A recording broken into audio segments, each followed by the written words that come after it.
viaja aqui, nós estamos organizando a conferência The Power Within, que é uma conferência que nós podemos compartilhar com a comunidade inteira.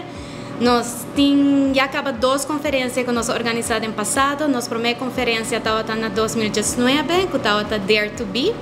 Nós de 2 conferências estava Becoming a Braver You na ano 2022. Ambos estavam exitosos e completamente sold out.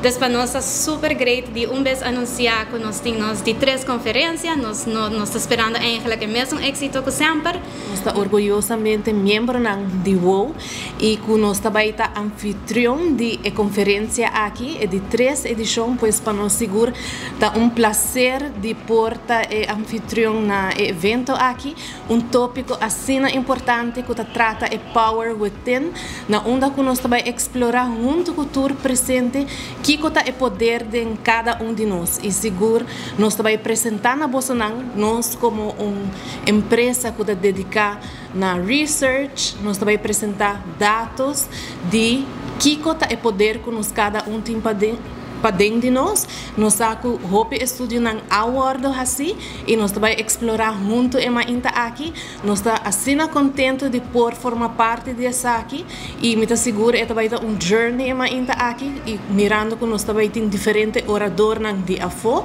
dus para nós é prazer de porta com Bolsonaro e assim desfrutar de conferência aqui dentro de 3 edições. Também bisa bom menina é CEO de Bonaire Tourism, está Miles Mercera.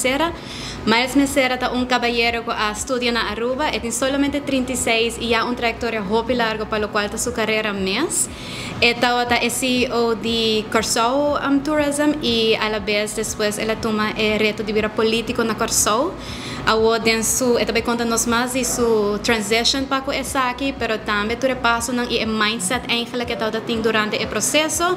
Deco ela chega a Woback e sigue Thrive eigenlijk como CEO de Bonaire Tourism. Depois, nosso último speaker está bem for de Washington DC.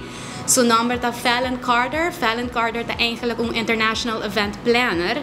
E não está vindo eigenlijk para papel de evento não at all. É também bem mais para papel de lo qual é echt é poder interno, dus the power within.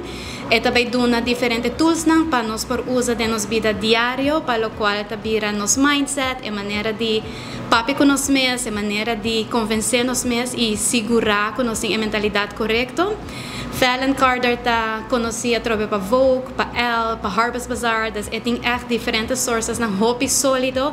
Está super contento de sua primeira viagem na Aruba e nós estamos mais que contentos de ser bombini. E orgulhosamente também membro de WOW. Me lo explico por um tique de como fazer uso de aplicação. Hobby simples, uma vez que você entra na app, você escolhe o icon de events. Você clica riba evento de Power Within e quis book now. Escolher horário que está 8h30 da manhã. Seguir a quantidade de tickets que você deseja de comprar. Uma vez que você faz aqui, você proceed to pay. Agora, você tem um ticket segura para chegar no evento dia 4 de maio próximo. Para o ticket é simples, tem a mesma aplicação, tem a mesma icon, na parte direita e arriba, está escrito ticket, e eigenlijk está o ticket wallet, caminha que por o QR code para assim você entra dia 4. Para concluir, uma vez mais, nós estamos extendendo a invitação para atender nossa conferência dia maio 4, é 125 florin para ticket, começando para 8h30 da manhã, por conta seguro que uma conferência super educativa, onde você sai como uma diferente pessoa. Nossa tribo de Visa SA e maneira Miriana mencionar, nossa partner para o qual te aceitar para o Pay.away para o aqui para por comprar boteca nang eta 18 anos para arriba e eta definitivamente para não somente damas, anche com nossa Women Empowering Women e caballeiro nang também tá bombini. Dus nós está conta com esses things. Se não passar já nós temos 50% sold out, dus nós está quase chega a 75%, dus nós está invitar, se não ainda está interessado para comprar na ticket mais pronto possível.